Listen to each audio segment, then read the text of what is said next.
Мы победили помещиков и капиталистов потому, что красноармейцы, рабочие и крестьяне знали, что они борются за свое кровное дело.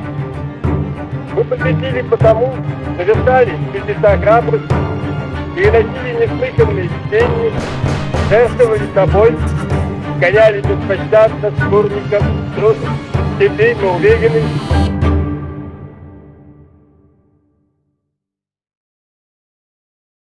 I do all the research, narration, editing, and production completely on my own.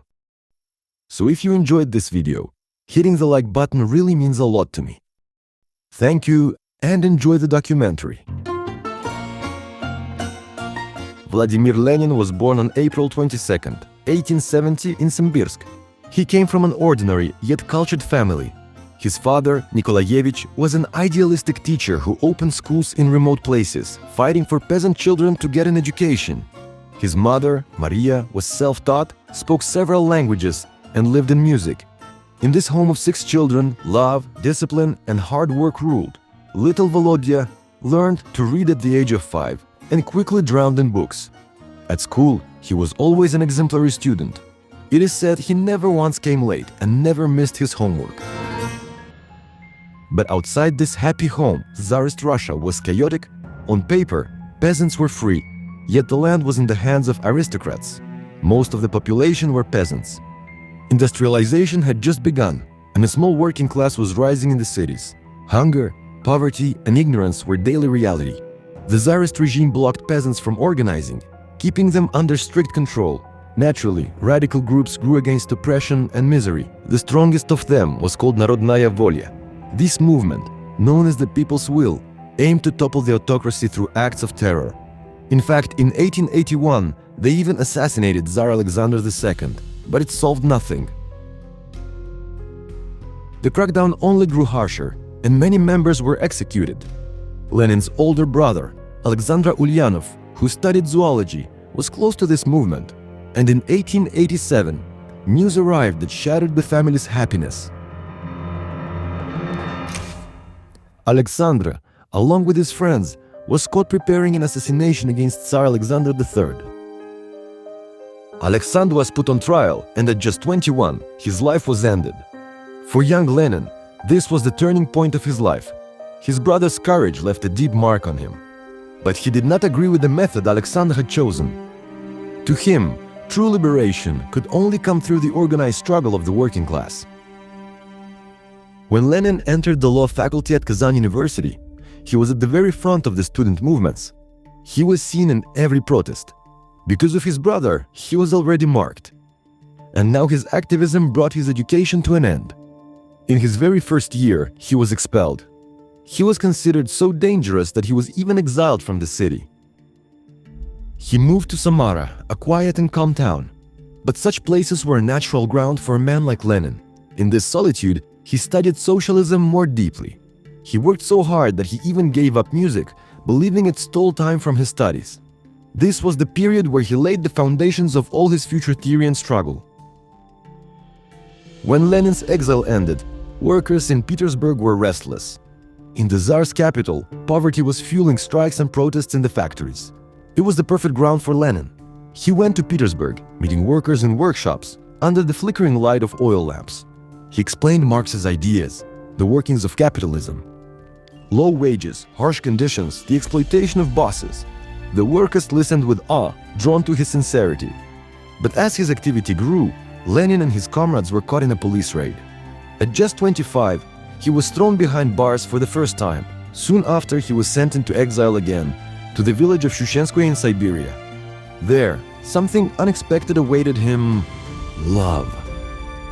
When a woman named Nadezhda Krupskaya heard Lenin had been sent to this remote place, she volunteered to join him.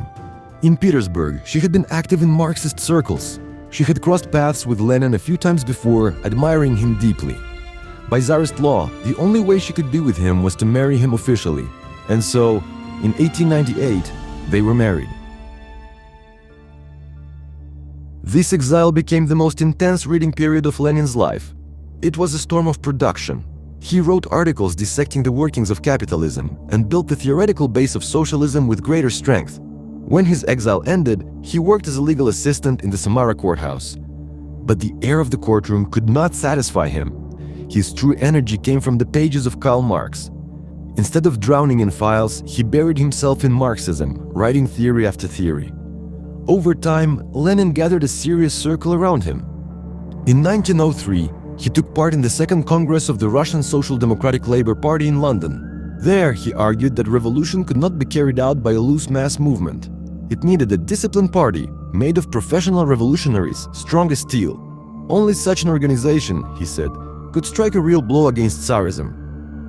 Martov and his followers had another vision. They wanted a looser definition of membership, a party open to wider participation, a socialist movement shaped as a broad mass organization. This clash soon went beyond a simple debate. It turned into a deep split that divided their ranks and their vision for the future. From that Congress, two wings emerged: the Bolsheviks, led by Lenin, and the Mensheviks, led by Martov. This was not just a quarrel over names or details. It was a historic rupture that would shape the fate of the socialist movement in Russia, the method of revolution, and the leadership of the future. In 1905, Russia went to war with Japan, and the result was a crushing defeat. The people, who had long believed in the empire's glory, were left in deep disappointment.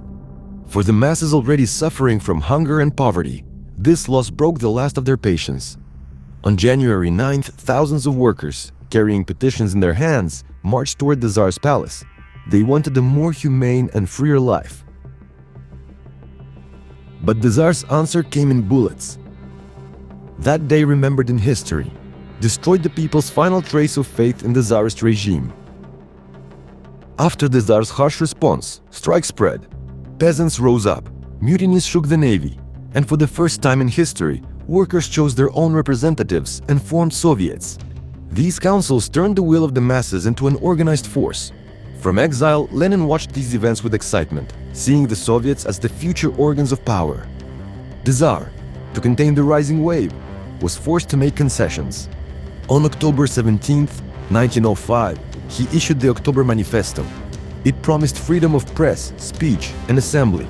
It announced the creation of a Duma, a parliament of elected representatives. And it declared that no law could pass without the Duma's approval. For the first time in Russian history, absolute monarchy cracked, and the will of the people was recognized, at least on paper. But these freedoms did not last. As soon as the danger faded, the Tsar stepped back. He kept the right to dissolve the Duma whenever he wished.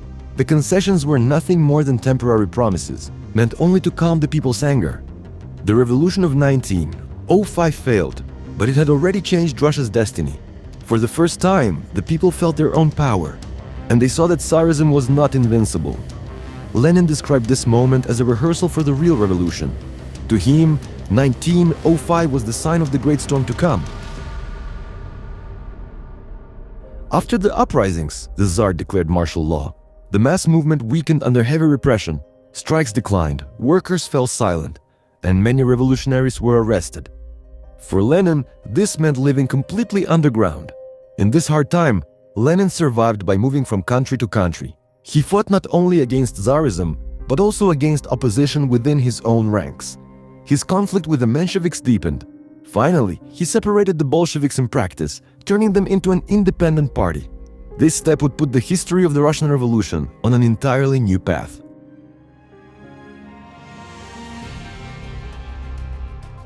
In July 1914, a war broke out unlike anything the world had ever seen. The First World War, and Russia was in it. On the battlefields, millions lost their lives. Cities turned into ruins. Hunger and misery once again fell over the people. But this war also tested the socialist movements. Around the world, socialists supported their own governments. German socialists stood with the German state. French socialists stood with the French state. To Lenin, this was nothing but betrayal. He had devoted his life to the unity of the working class.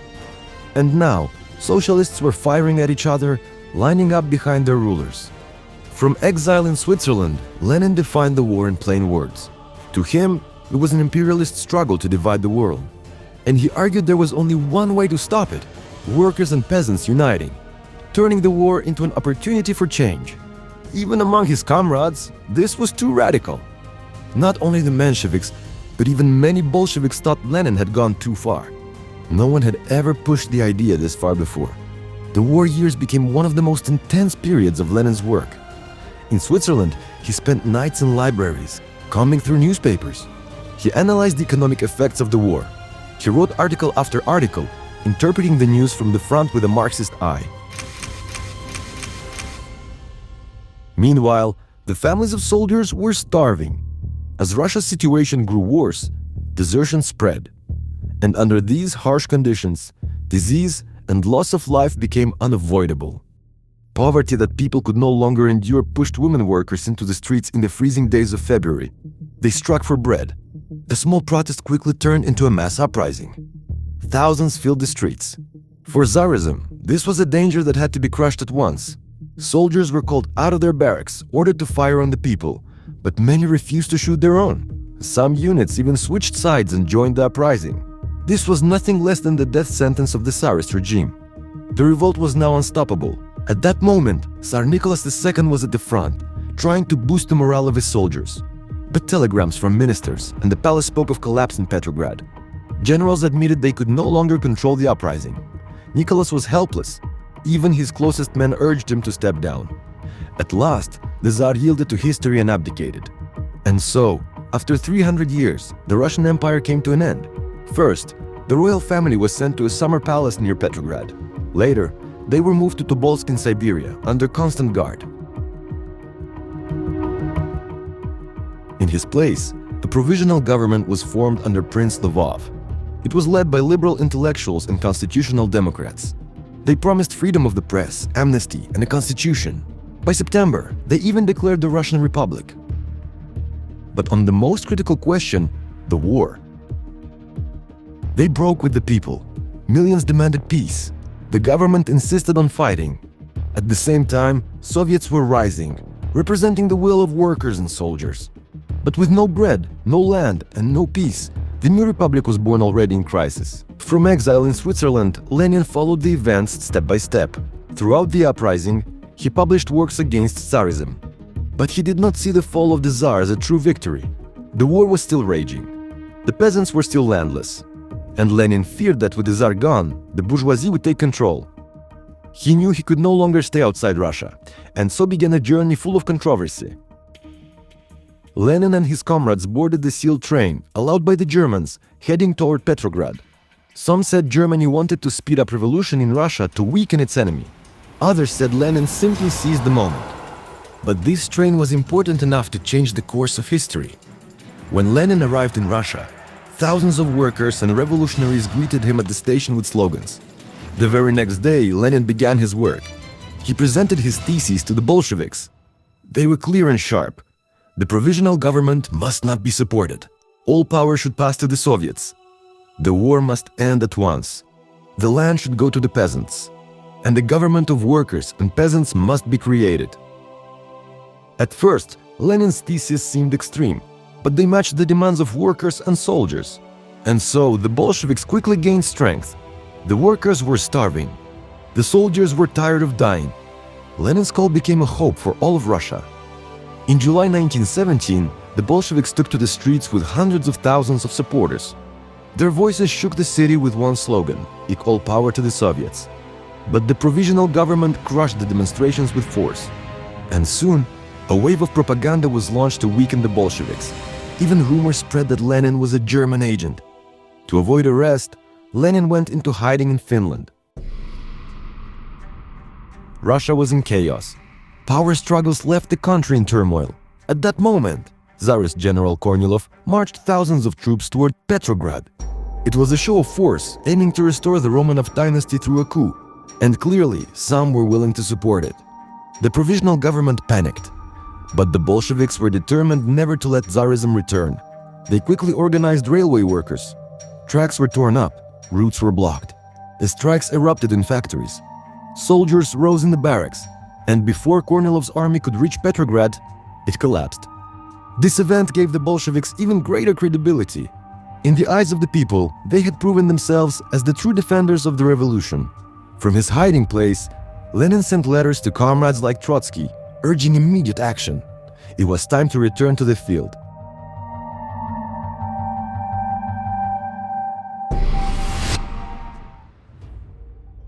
Lenin disguised himself and secretly traveled back from Finland to Petrograd. The moment he arrived, he pushed the Bolsheviks toward uprising. Preparations were secret, but systematic. In every district of Petrograd, workers' guards and revolutionary committees were formed. Unarmed socialists were armed. Everything was ready. Only the right moment was left to strike. On the morning of October 24th, the provisional government tried to shut down the Bolshevik press. It was a clear counter-revolutionary move, but the Bolsheviks were ready. The printing houses were immediately secured. There was no turning back. On the night of October 25th, Lenin arrived secretly at the Smolny Institute. From there, he gave word to the Revolutionary Military Committee. The signal was lit. Bolshevik forces moved swiftly. They took the bridges, the train stations, the post and telegraph offices, the power station, and the state bank. By dawn, Petrograd was in revolutionary hands. Only the Winter Palace remained. And the most striking part was this: the revolution unfolded almost without fighting. Exhausted soldiers at the front and hungry people at home had no will to defend the provisional government.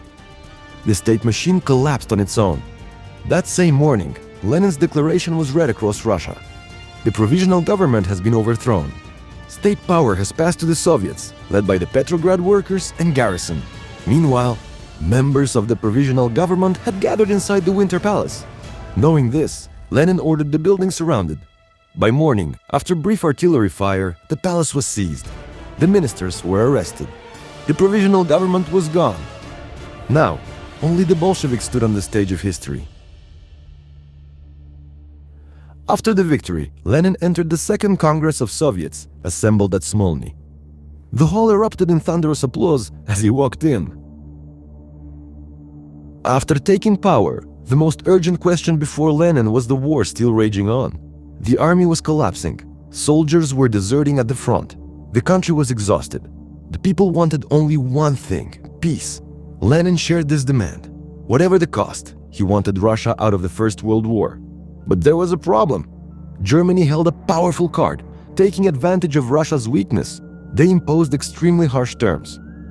This created fierce debate within the Bolsheviks. Trotsky and many others argued, if we accept such conditions, the revolution will shrink and our prestige will vanish.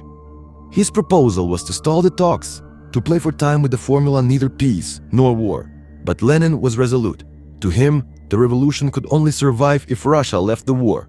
The choice was clear: heavy territorial losses or the death of the revolution. Lenin made his decision. He would accept the loss of land in order to keep the revolution alive. And in March 1918, the Treaty of Brest-Litovsk was signed. The outcome was devastating. Russia lost vast territories, from Poland to Ukraine, from the Baltic to Finland. Nearly 1/3 of the empire was gone. This caused deep unrest among the Bolsheviks. Many fiercely criticized Lenin. But Lenin saw it differently. To him, it was only a temporary sacrifice. The real task was to preserve the revolution and safeguard Soviet power. And indeed, time proved him right. Soon, the German Empire collapsed. Most of the lost lands returned to Soviet hands. As Lenin himself said, first, we had to breathe. Then, the revolution would find its own path. The Bolsheviks' rise to power was nothing short of a nightmare for the old order. Because this revolution was not just a change of government, it was an assault on centuries of privilege. The aristocrats, the great landowners, and the wealthy class all felt deeply threatened. And so, the opposition quickly began to organize. Generals from the Tsarist era, former officers, rich merchants, and the upper bourgeoisie united under one banner. Their goal was clear: to crush the revolution before it could take root, and to restore the old world they once ruled. They called themselves the White Army. Support came not only from within Russia, but also from abroad. Britain, France, Japan, and even the United States saw the Bolshevik rise as a danger to their interests and rushed to aid the Whites. Russia was spiraling deeper into chaos. As the threats grew, the Bolsheviks began to see the Romanovs as a danger. The royal family was still alive, and if captured by the White Army, they could become a powerful bargaining chip. So the decision was brutal and final. In the middle of the night, the Tsar, his family, and their attendants were led down to the villa's basement. They were told they were being moved. But suddenly, Ian Polyaksheviks appeared before them. The commander explained the situations to the Tsar, and then, silence moments later, the sound of gunfire filled the room.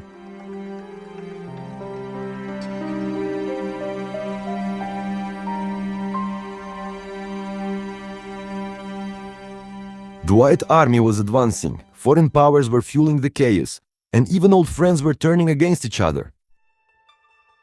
Amid this turmoil, something extraordinary happened, something no one expected. On August 30th, 1918, Lenin gave a speech to workers at a factory in Moscow. After finishing his words, he stepped down from the podium. At that moment, a woman quietly moved through the crowd and approached Lenin. The bullet struck Lenin, one in the neck, another in the shoulder, and he collapsed to the ground. The woman was immediately arrested. Her name was Fanya Kaplan, a former revolutionary. She had spent years in prison during the Tsarist era and had fought tirelessly for the revolution. But after the Bolsheviks took power, she believed they had betrayed their own ideals, that the new regime was just as oppressive as the old one. And so she turned her gun on Lenin. Within days, Fanya Kaplan was executed by firing squad. Lenin, despite his severe wounds, survived. He won his fight for life. But doctors could not remove all the fragments from his body. Even when he recovered and returned to duty, the bullets would weaken him for the rest of his life. After such attacks on the Bolsheviks, the response was clear. They chose to become harsher. Much harsher. Either the enemies of the revolution would be destroyed, or the revolution itself would be destroyed. Lenin and Trotsky declared openly that the only way to defend the revolution was through ruthlessness. Trotsky gave it a name: Against White Terror, Red Terror. And in his writings, Lenin insisted there must be no mercy, not even the slightest mercy for the counter-revolution. In December 1917, the secret police called the Cheka was created by the Soviets. It grew quickly with extraordinary powers. Reports were gathered, suspects arrested, and many were executed by firing squad. The targets were not only former Tsar supporters, Mensheviks, socialist revolutionaries, churchmen, even some revolutionaries themselves. The numbers are debated, but tens of thousands were executed. Hundreds of thousands more were imprisoned or sent to labor camps.